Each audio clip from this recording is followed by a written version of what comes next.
Bonsoir. Depuis plusieurs semaines, la Fédération camerounaise de football et le ministère des Sports se crêpent le chignon au sujet de la nomination d'un staff technique à la tête des Lions indomptables du Cameroun. Et cette semaine encore, pas plus tard que hier, il y a eu rebondissement dans cette affaire avec la décision de la Chambre de conciliation et d'arbitrage du Comité national olympique et sportif du Cameroun qui annule provisoirement la décision du comité exécutif de la Fédération camerounaise de football portant nomination d'un nouveau staff technique à la tête des Lions indomptables du Cameroun.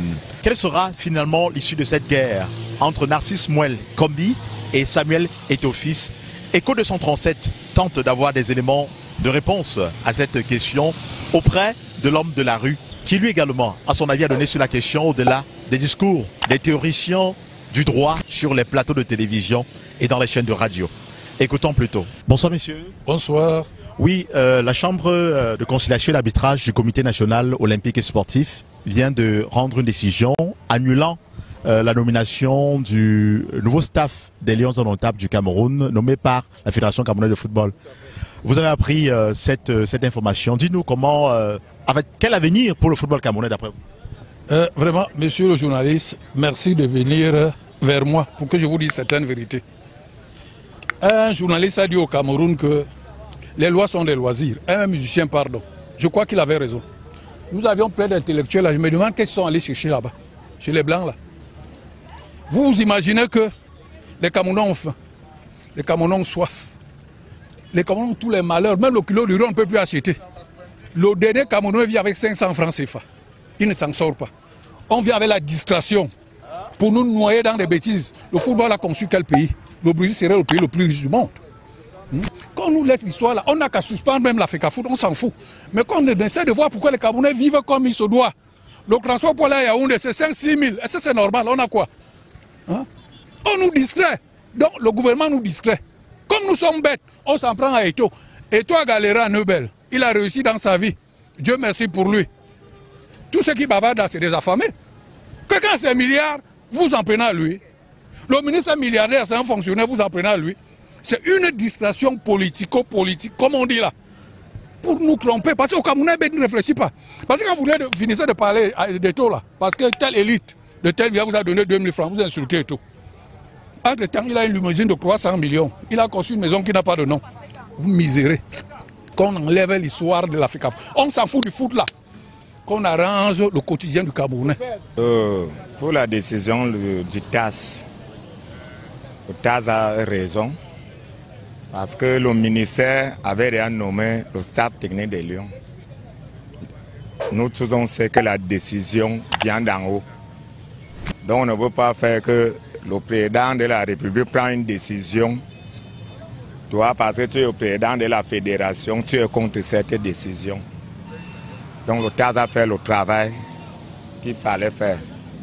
C'est le staff technique du ministre qui doit être là. Bon, c'est vrai, c'est une décision provisoire. Vous n'êtes pas sans ignorer qu'elle est provisoire. Cette décision de la Chambre de conciliation et d'arbitrage du Comité national olympique et sportif. Peut-être les heures à venir ou d'ici demain, quelques jours à venir, Eto'o-Fils qui, justement, ne s'entend pas s'arrêter là parce que le comité exécutif devait tenir une réunion urgente. Est-ce que vous pensez qu'au sortir de cette réunion du comité exécutif de la Fédération camerounaise de football, une autre décision, peut-être portant nomination de nouveau staff, va se faire? Rien ne peut changer. Pourquoi quand M. Samuel Eto'o avait refusé le staff technique du ministre, pourquoi il a laissé l'entraîneur? Il fallait aussi enlever l'entraîneur une fois.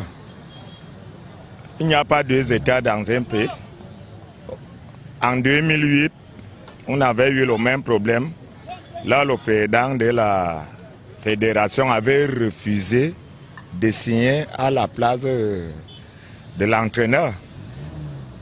C'est toujours la présidence qui avait pris la dernière décision.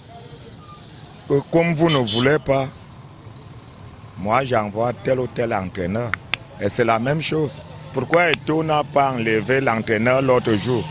Alors que le jour de l'installation, il a refusé. Jusqu'à présent, la place de l'entraîneur est vide, il n'y a pas la signature du président de la fédération. au conseil qu'on doit donner au président de la fédération, on sait que c'est la fédération qui est là pour le football, la FECAFOOT.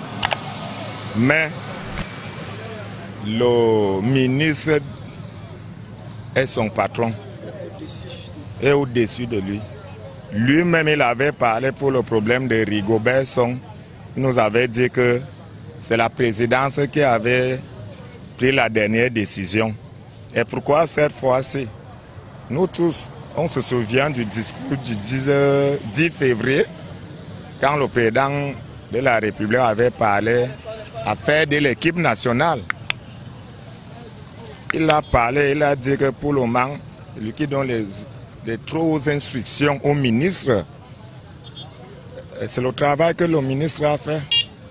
Eto même avait demandé qu'on laisse les problèmes, les plaintes, mais c'est lui qui continue avec, qui laisse les gens travailler. Oui, bonsoir monsieur. Selon moi, je disais, selon ma conception, qu'il faudrait qu'ils s'entendent seulement, tous les deux, que ce soit la fédération, que ce soit le ministère, que ces deux personnalités essaient de s'asseoir pour pouvoir trouver une suite d'entente par rapport à leur situation, à leur problème, quoi. Voilà tout ce que je peux dire.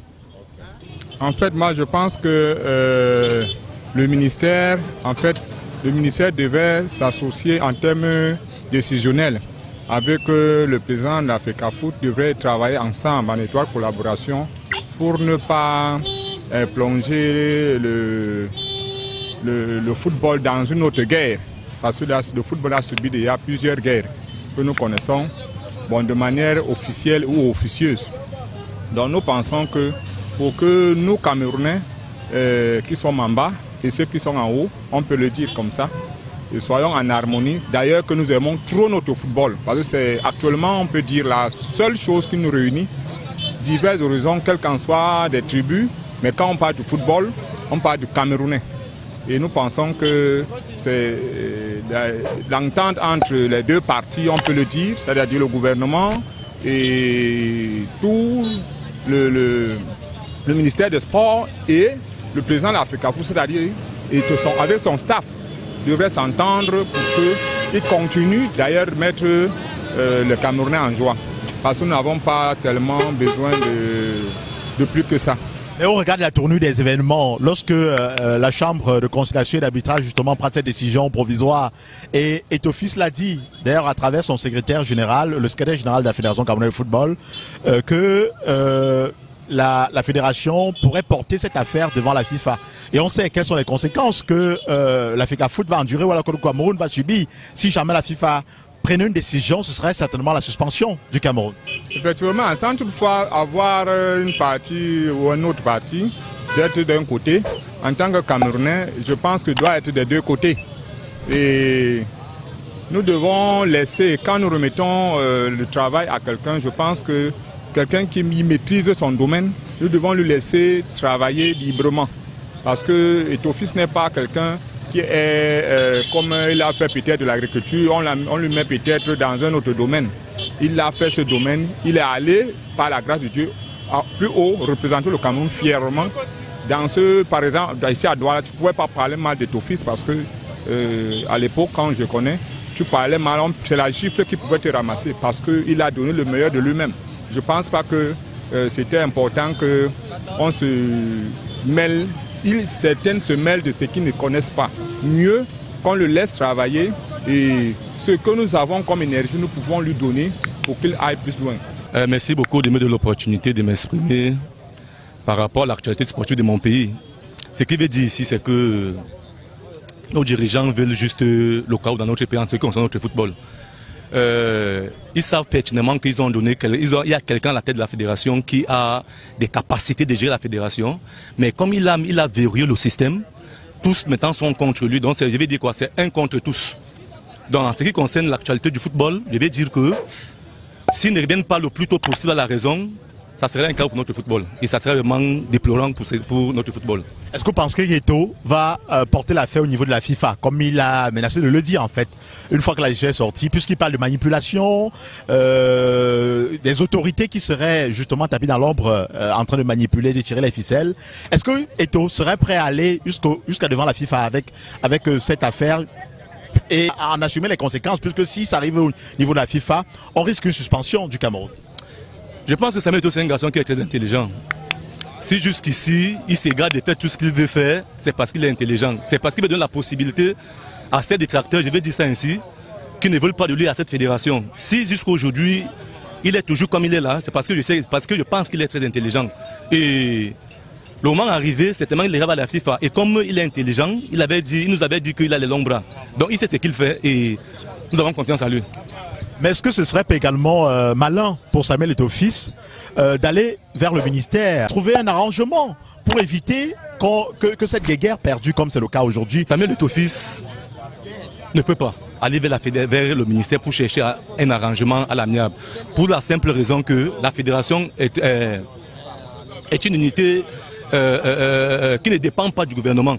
Il est la tutelle, mais celui qui a la fédération, c'est la FIFA.